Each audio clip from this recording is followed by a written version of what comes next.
most sales reps don't like doing administrative tasks, but sometimes it's a necessary evil and there's just no way around it. So in this video, I want to show you how to use task queues, add users to task queues, and use workflows to populate different buckets of task queues so your reps are having an easier time going through them. Okay, so if you don't know how to create a task queue, first you're going to go up at the top here and go add queue. So I want to call this admin tasks. And I want to add the users that are going to be involved. So let's just say this is my sales reps that are going to be in here. It can be me and Stepan. That works. So now both of us will have access to these buckets of tasks.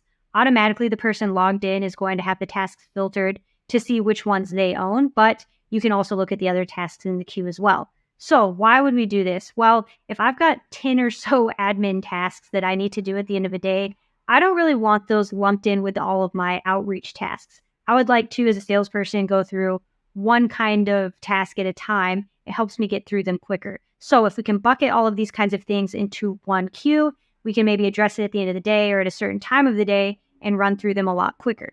Now, let's hop over into the workflow tool so I can show you how to auto task into the queue.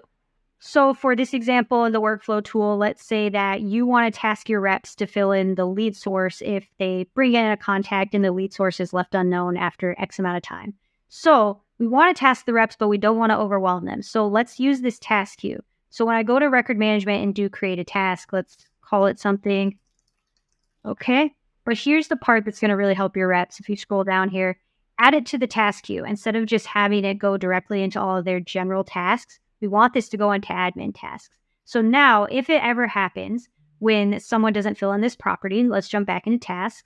If one of my contacts that I bring in has that lead source field unknown and a task comes to me, it's going to populate here in this admin task queue. I can run through these once or twice a day to make sure that things are up to date. Then my manager's not going to have to come back and message me about it. And anyone that you add to this queue is going to be able to look in here as well at the tasks that are in their name. It's going to help your reps go through things more efficiently, and it's not going to overwhelm them. So I highly recommend using something like this if you have to auto task people.